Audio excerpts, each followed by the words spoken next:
Romanos 9 del 1 al 5.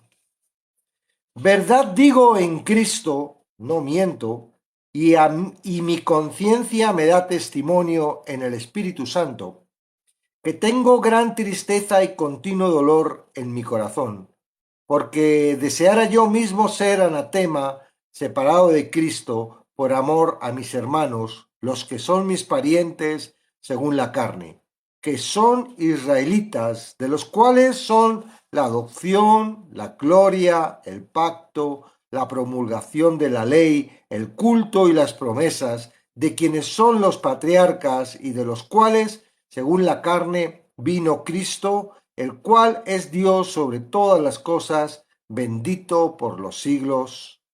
Amén. Hasta ahí el texto. Dice Romanos del 9 al 11, más adelante de lo que estamos viendo hoy, todo este trocito, es uno de los pasajes más fascinantes en el Nuevo Testamento porque está lleno de doctrina esencial y muy práctica, y además porque está enfocado en Israel, el pueblo escogido de Dios. Pablo empieza esta sección sobre Israel declarando su pesadumbre personal por la incredulidad de sus amados compatriotas.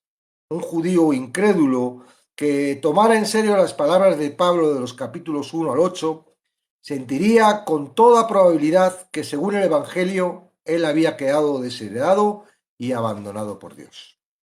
Pablo no solamente sentía una gran carga y afecto por Israel como nación, sino también un amor increíble, profundo por los israelitas como individuos.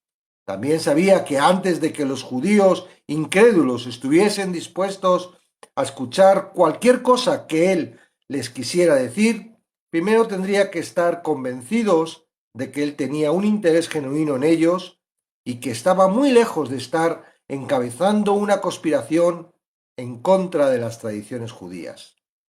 Tenía que convencerlos de que proclamaban el Evangelio como un amigo que deseaba protegerlos y rescatarlos, no como un enemigo que procuraba condenarlos y destruirlos. Cristo, quien era la vida misma y el aliento del apóstol, ratificaba el carácter de verdad de todo lo que él estaba a punto de enseñar. Su Señor omnisciente, justo, soberano y lleno de gracia, quien conocía a perfección el corazón y los motivos de Pablo, estaba dispuesto a afirmar la veracidad del amor ilimitado del apóstol por sus hermanos judíos. El rechazo de su Mesías por parte de Israel constituía un peso tan grande en el corazón de Pablo que él llamó a los dos miembros de la Trinidad para atestiguar sobre la constancia de su inquietud por ellos. Además, él sabía que si no hubiera sido por la intervención de Dios en su gracia, cuando iba de camino a Damasco, él no solamente estaría todavía entre aquellos judíos incrédulos, sino que seguiría siendo un líder en la persecución de quien había reconocido a su Mesías. La plena profundidad y autenticidad de la tristeza de Pablo queda expresada en su siguiente declaración, que es casi increíble. Deseara yo mismo ser anatema, separado de Cristo, por amor a mis hermanos, los que son mis parientes según la carne, como lo indica su expresión inicial, destinado a la destrucción eterna en el infierno, por ende queda separado de Cristo.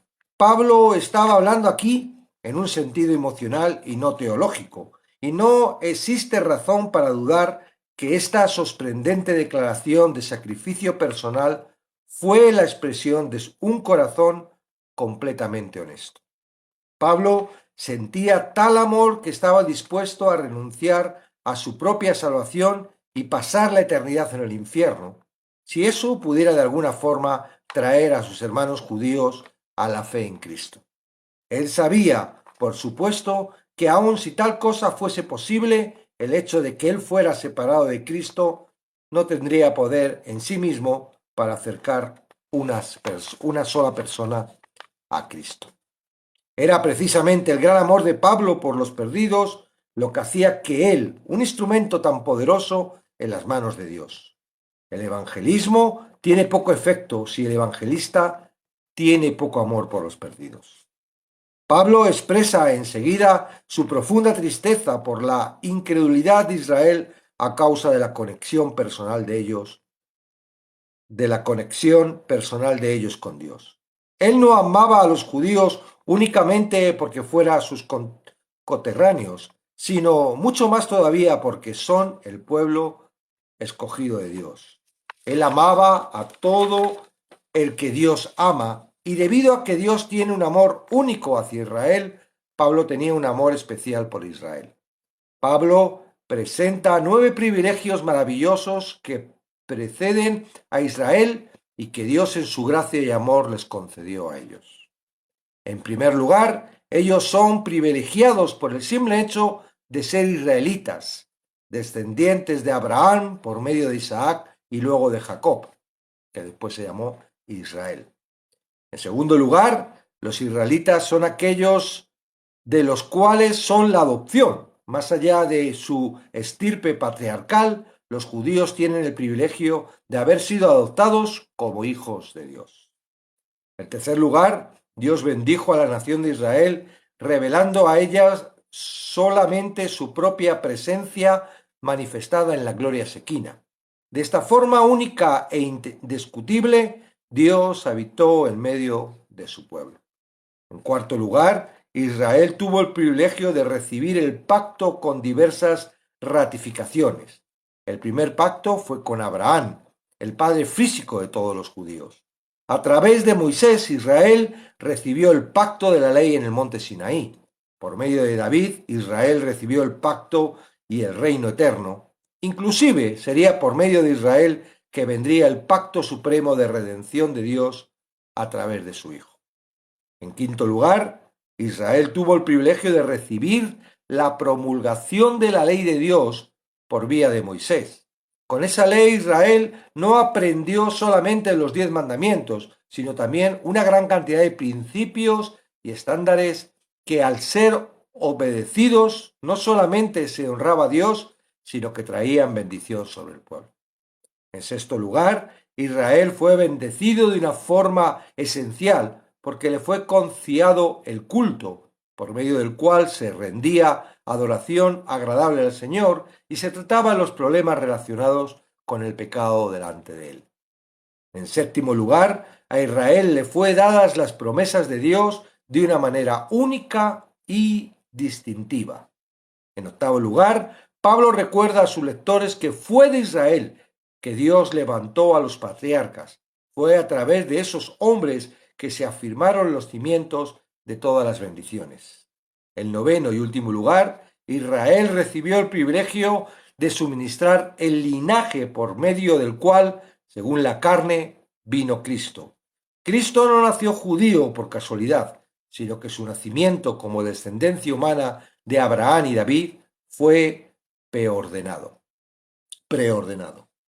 Para concluir este recuento abreviado pero completo de las bendiciones especiales de Israel, Pablo declara que Jesucristo, su bendición más grande que todas las demás reunidas, la única bendición que daba sentido y dirección a los demás, es Dios sobre todas las cosas, bendito por los siglos. Amén.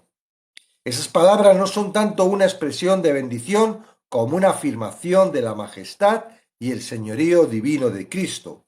Sin excepción alguna en las Escrituras, tanto en el Antiguo Testamento hebreo como en el Nuevo Testamento griego, en una doxología siempre se colocaba la palabra bendito antes del nombre de Dios.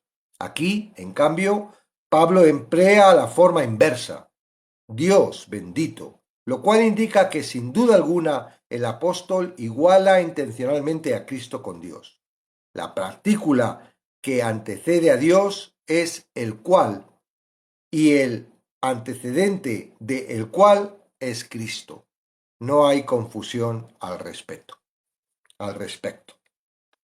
Él fue su bendición suprema y sin embargo ellos lo rechazaron.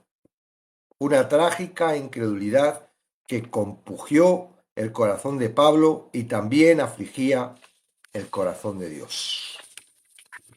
Bueno, así es como hoy empezamos este capítulo 9 que nos va a traer un recordatorio, ¿verdad? Claro y definido de lo que es la voluntad de Dios. Voy a poner los ajustes para que podáis. Sí pido respeto, ¿vale? Porque sé que todos estos temas lo único que traen es un montón de diversiones, ¿no? De por sí, los israelitas, los judíos que no creen en Jesucristo, para ellos es una ofensa gigantesca todo esto que estamos haciendo y diciendo. Se les nota desde toda la palabra está puesta en ese aspecto. Eran capaces, ¿verdad?, en su celo de perseguir y matar a cualquiera que dijera barbaridades en contra de lo que ellos pensaban, ¿no? Entonces, claramente trae un celo grandísimo. Por otro lado, el hecho, todas las personas, todos los israelitas, los judíos que no aceptan a Jesús como Señor, por supuesto no aceptan que la iglesia, ¿verdad?, de los gentiles, que los gentiles entren a formar parte de la bendición de Dios, con lo cual para ellos también es una gran ofensa que los gentiles estemos usando pues todo el legado que se consideran que es suyo, ¿no? De todo el Antiguo Testamento y todos esos libros que tanto aman y tanto respetan y tanto estudian y leen. Entonces, por eso digo que importante tener respeto en todo este aspecto. Hay simplemente, hay claramente una gran rivalidad y hay un gran celo. El problema en realidad es la religión, ¿no? Porque si nos pusiéramos en disposición de Dios, independientemente unos u otros, pues tendríamos el respeto suficiente, porque entenderíamos que no somos nosotros los que tenemos que juzgar, aunque claramente los mandamientos a ellos, sin contar todo lo que viene después en Cristo, les hacía totalmente rechazar y hasta eliminar, digamos, a todos los que no fuesen miembros del pueblo de Dios. Ahora, en un aspecto de sinceridad, ¿no? Como Pablo era, por supuesto, era judío y por eso nos da autoridad doble. Primero, porque él era judío y creía y fue el que escribió todo esto. No es un gentil el que está escribiendo esto, era un judío que encima era adelantado, ¿verdad? Era un israelita adelantado que había estado estudiando, que tenía gran liderazgo, que estaba puesto por encima y por eso les fastidió tanto cuando se convirtió al cristianismo, porque era, wow, es como cuando se convierte un ateo, ¿verdad? A Dios, cree en Dios y es un ateo que ha escrito muchos libros, pues eso les hace mucho daño a todos los demás y van de cabeza, como diciendo, está loco, ha perdido la cabeza y van a eliminarlo, ¿no? Para que no sea estorbo para toda su teoría. Entonces, número uno es que él es israelita, él es judío, o sea, él es dentro del pueblo de Dios, conoce el corazón completamente del pueblo de Israel, ¿no? Ahora, la segunda opción es que también conoce el corazón de Jesucristo, es decir, Jesucristo le conquistó, ¿no? Claro, de una forma sobrenatural, porque quizás a lo mejor si se nos presenta a todos como se le presentó a él, pues no tendríamos elección, aunque hubo muchos en la época de Jesucristo que estuvieron caminando y viendo lo que hacía, que realmente no creyeron. Dijeron, bueno, pues será algo raro, no entendemos lo que será, pero no llegaron a creer, ¿no? Entonces, ahora, en esas dos vertientes es el que está produciendo todo esto, es el que está hablando de todo esto y punto número uno dice, claro, él ama a su pueblo como tú amas a tu nación, como tú amas a los tuyos, ¿no? Pero no solo lo hace porque él sea parte de esa nación, sino porque él entiende que es parte de Dios. Entonces, Dios ama también a esa nación. Está claro que Dios no ha desechado a Israel, por mucho que Israel, ¿verdad? Y no es el único, porque mm, todos, dice la palabra, no hay ni uno justo, ¿verdad? Todos desechamos a Dios de una manera o de otra. Quizás ellos con más responsabilidad, porque ellos se encontraron con que vieron el poder de Dios y fue manifestada todo su poder hacia él, en el sentido de que les dejó la escritura, les caminó, ellos eran como un pueblo, ¡guau! El pueblo de Israel estaba temido, míralos, ¿no? Porque tenían al Dios poderoso que les salvaba. Pero también fueron como todos los demás, ¿verdad? Fueron eh, traicioneros, ¿no? A la palabra, desobedientes. Ahora, el celo de Israel es como el celo de la iglesia hoy en día. Hay quien es celoso, ¿verdad? Pero ama a Dios sobre todas las cosas y quiere obedecer la palabra y está ahí puesto y está observando los mandamientos y quiere. Y por eso, porque fijaros una cosa, parece como que el pueblo cuando Dios ordena, ¿verdad? Da las leyes y ordena el tabernáculo, parece como que el tabernáculo es un sitio donde se puede limpiar todos los pecados. Y no es cierto. Ahí se pueden limpiar los pecados que son hechos inocentemente, es decir, los que a través de la tentación, a través de uno que fuese una persona dispuesta a hacer pecados originales, no tienen perdón, no tienen perdón. Hay un adúltero no iba con una cabrita a quitar el pecado de adulterio, el adúltero moría. O sea que las normas, digamos, para quitar el pecado que había en el tabernáculo eran como ahora el cristiano tiene en Cristo, que comete errores y sabe perfectamente que esos errores que ha cometido, ¿verdad? Que no son voluntarios, que no es porque persista en el pecado, sino porque este cuerpo carnal, esta mente todavía nos lleva a ese estado y desea cosas que nosotros no queremos que desee, pero lo desea y nos hace, ¿verdad? Tentar y nos hace caer y nos hace... tenemos perdón, claro, a través de lo que Jesucristo hizo. Pero el que no, el que está, que sabe que es consciente, sabe lo que le apetece pecar y es malo y está, ese no tiene perdón por mucho que crea que en Jesucristo, por mucho que, ¿por qué no? Porque él está viviendo bajo la oscuridad y no quiere saber nada más que la oscuridad y lo que su corazón indica.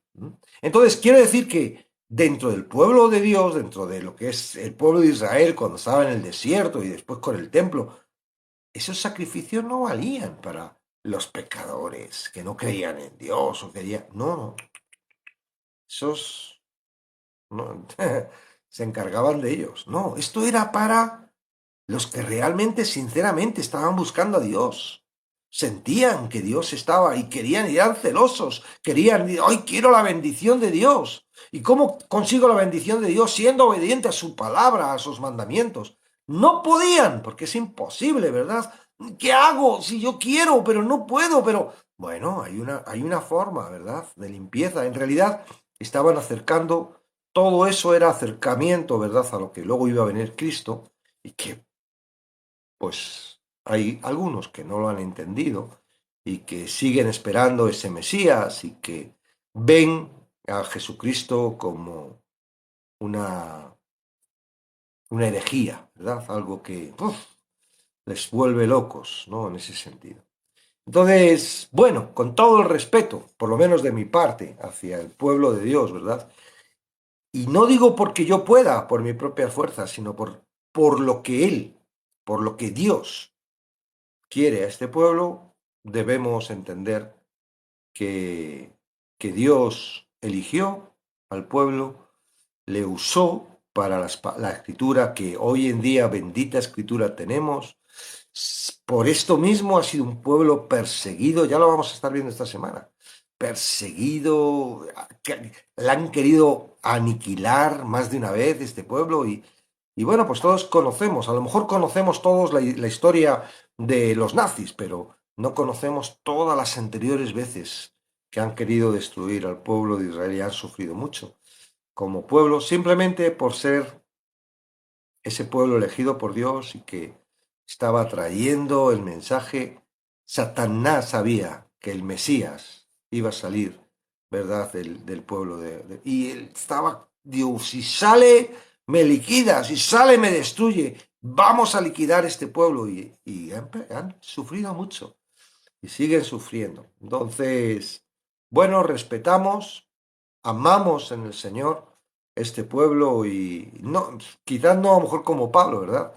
Que dice que se convertiría en anatema, perdería la salvación.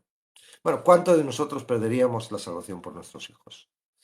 ¿no? Y él, Jesucristo, perdió su vida, Dios entregó su vida para todos nosotros. Eso solo se puede a través del amor, de la misericordia, de la sustancia de Dios, ¿no? Que Dios es amor. Y entonces entramos aquí en este aspecto, ¿no? En la primera parte vemos el amor de Pablo, cómo prepara los corazones de, como diciendo, mira, mi mayor anhelo es que entendáis, ¿no? Yo sé que no entendéis. Y luego nos pone esos 9 puntos, ¿verdad? Que aquí parecen cortitos, pero que si analizas cada uno de ellos, ¿verdad? Dice, por mis hermanos, dice que son israelitas a los cuales, y empieza él con un montón de cositas ahí con comas, dice, son la adopción, coma, la gloria, coma, el pacto, coma, la promulgación de la ley, el culto y las promesas de quienes son los patriarcas y de los cuales, según la carne, vino Cristo, el cual dio sobre todas las cosas, bendito por los siglos. Amén. La iglesia de hoy en día, que sí, la iglesia está compuesta de judíos creyentes en Cristo y gentiles, ¿no? Pero la iglesia hoy en día tiene que entender que gracias al pueblo de Israel, hoy tenemos esta bendición. Y tenemos que ser agradecidos. Y tenemos que...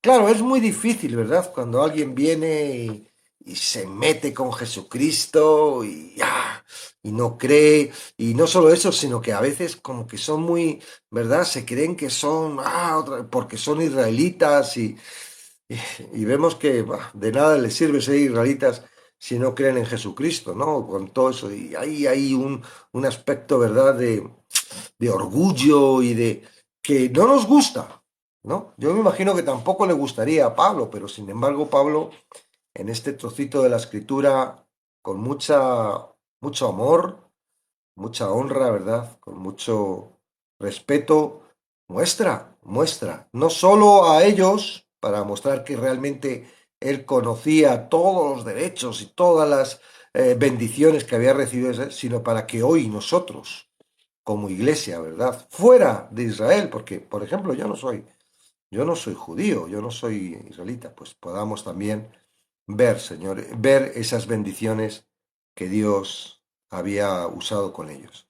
Entonces, bueno, más que ahí enfurecernos y tal, pues tendremos que dejar el juicio a Dios, que es el que juzga, ¿verdad? Simplemente soportar, como Pablo soportó las piedras y los insultos y las persecuciones y de hacer y dejar que sea lo que Dios realmente tenga previsto con esa actitud de honra hacia el pueblo de Dios, hacia el pueblo de Israel.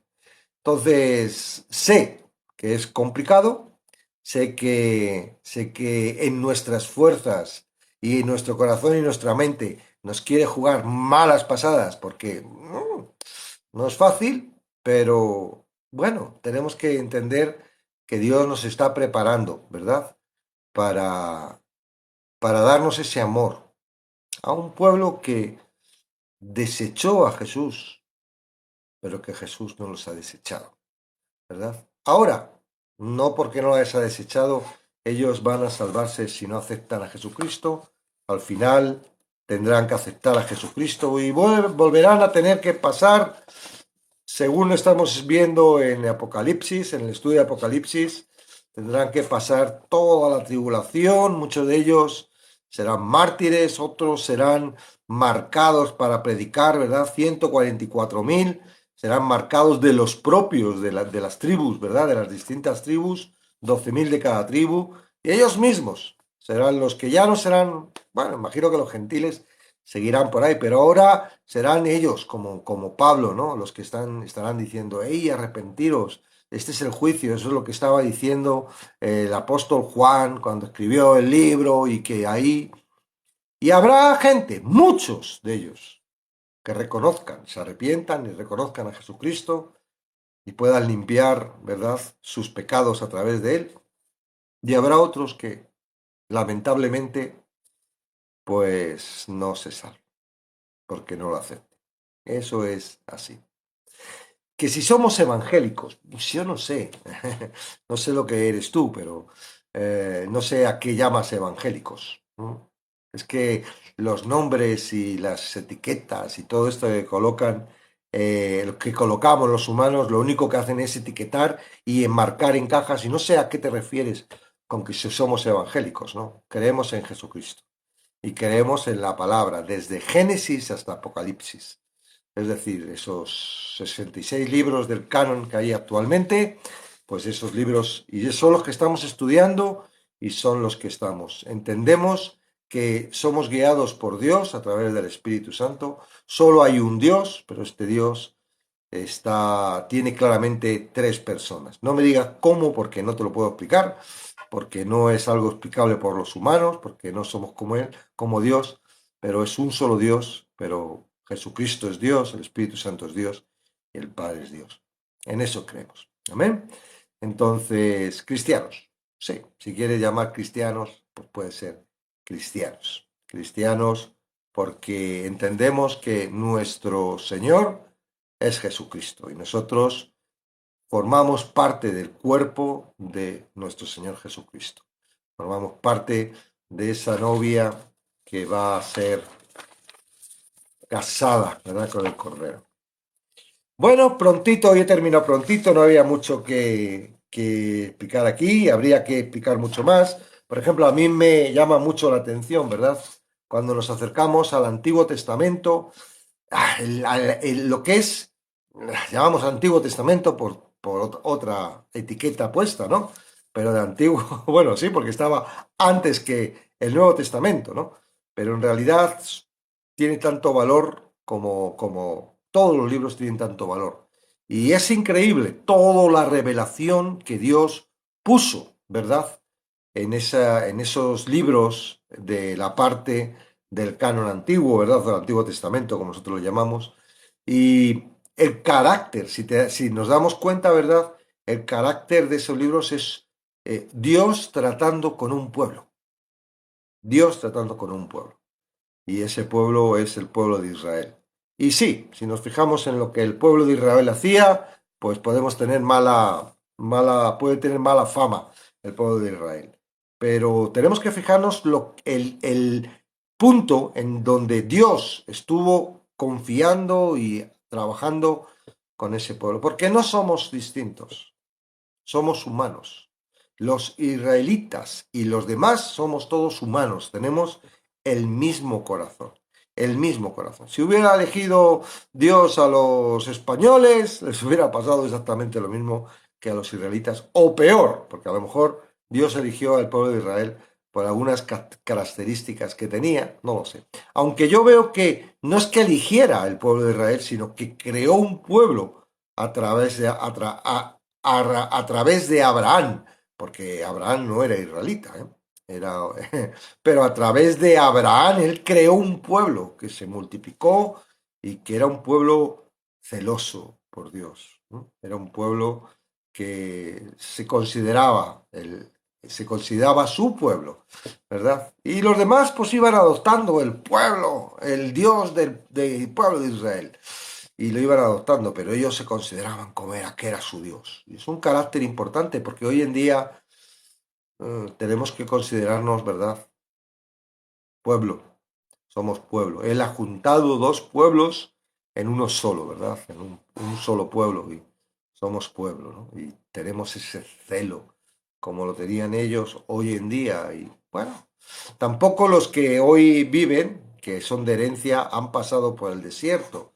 Simplemente han heredado lo que sus antepasados. Entonces, yo no sé mis antepasados lo que pudieron pasar o hacer, o no tengo ni idea, no tengo la carta, pero que en realidad muchas veces nos cogemos cosas de nuestros antepasados, pero el pueblo de Israel y ahora y nosotros tenemos poca diferencia, ¿eh? Poca diferencia. Sí, la cultura, ¿eh? Cambia la cultura, ¿no? No lo mismo haber nacido en una familia judía, ¿verdad? Que tiene un arraigado claro, definido de enseñar la escritura a los hijos y el respeto de Dios, a nacer en una familia en la que eso no tiene nada de importancia, ¿no? Y eso sí es importante, ¿no? Entonces, ahora, no vale con eso. Es lo que ellos dicen, ¿no? Que basta porque seamos hijos de Abraham, porque seamos de la estirpe, porque seamos de la raza. No basta con esto. Ahora es necesario reconocer al Mesías, a Dios encarnado que da la vida para que nosotros seamos libres del pecado y que próximamente vendrá como rey, ¿verdad? Para dominar y controlar y gobernar el mundo como ellos están esperando, los que no han, los que no han entendido o no han aceptado a Jesucristo como su Señor y Salvador. Entonces, bueno, yo sé que los judíos o los israelitas o los hebreos, como queramos llamarlo, tienen sus claras matices muy claritos por los que no han conocido a Jesús como Mesías. Y en este capítulo vamos a ver mucho de eso, porque Pablo lo sabe también y lo va a expresar, ¿no? Y lo vamos a ir viendo paso por paso, ¿no? Una de las cosas por las que dicen que si hubiera sido el Mesías, ellos como pueblo se hubieran enterado. Sí, como que no leemos la historia, ¿verdad? No es tan fácil, no es tan fácil, porque el pueblo de Dios es como el pueblo gentil. Está a su bola y a su a lo que el corazón le llama, ¿no? Y si no, veamos, ¿no? Cuando llegó Jesucristo, lo que tenemos reflejado en los evangelios, cómo era, ¿verdad? El organismo que trabajaba y funcionaba. No había un sumo sacerdote, había dos o tres, o sea, eran por familiares, había ahí un cacao y tenían un negocio montado con el templo y no hay mucha diferencia en lo que es religioso. Entonces, uno no es creyente por lo religioso que somos, uno es creyente por realmente porque abre el corazón a Dios y no a la tradición, no a lo que el liderazgo, no a lo que esa estructura humana, porque claramente es una estructura humana, ¿no? ¿Cuántas veces vemos, ¿no? La diferencia que quieren colocar. No, se está refiriendo de la ley mosaica a la ley de Talmud, o sea, distintas, porque, claro, ellos empezaron a hacer leyes aparte de las leyes para... Mm, no importa, somos todos iguales, somos todos iguales. Pero, como nación, como pueblo, hemos de entender que Dios tiene un propósito con ellos. Dios los ama como pueblo, los ama como nación y tiene un propósito con ellos. Y nosotros, bajo lo que estamos, bajo el señorío de Jesús, estamos con ellos. Queremos que el pueblo de Israel, ¿verdad?, pues pueda conocer a Dios. ¿Y cómo lo va a conocer? A través de discusión, a través de desecharlos, de llamarlos religiosos, no lo sé. A lo mejor hay otra forma que Dios está mostrándonos y que nuestro corazón y nuestra mente no quiere, porque es mucho más sacrificada, ¿verdad? Como Pablo nos dice aquí, dice, me haría anatema. Perdería mi salvación si con ello mi pueblo entrara. Y claro, es una teoría, porque en realidad, aunque perdiera la salvación, no iba a depender de Pablo, tenía que depender de cada una de las personas. Así es como lo ha estipulado Dios. Amén.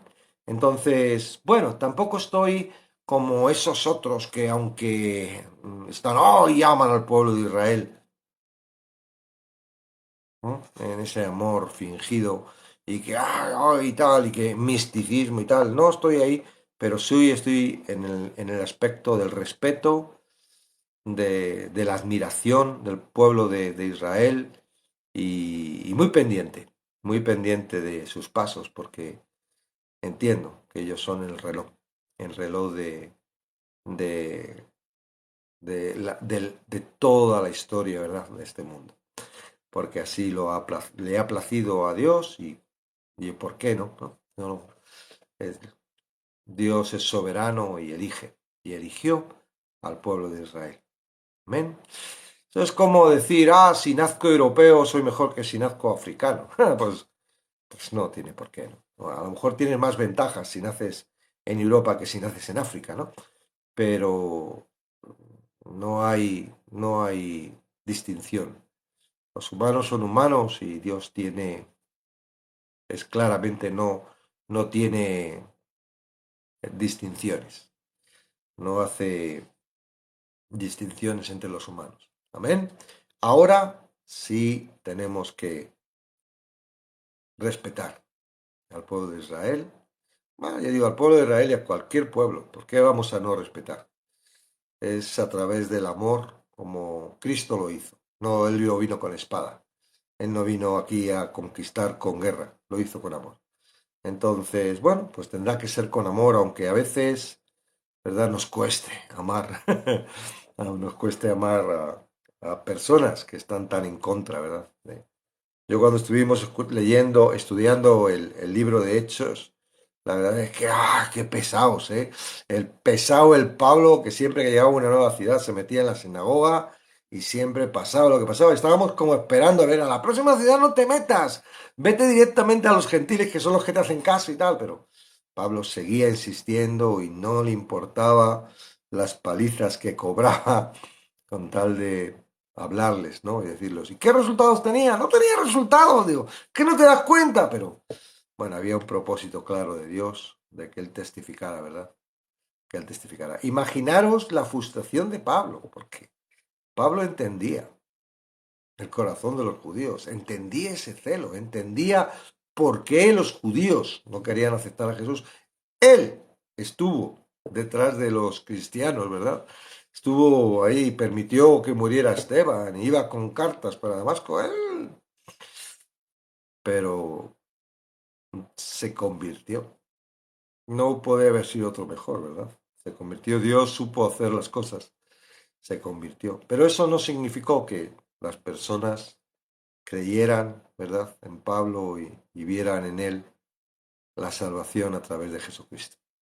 Bueno, algún día podremos entender todo. De momento nos conformamos diciendo, siervo inútil soy, lo que tengo que hacer eso hago.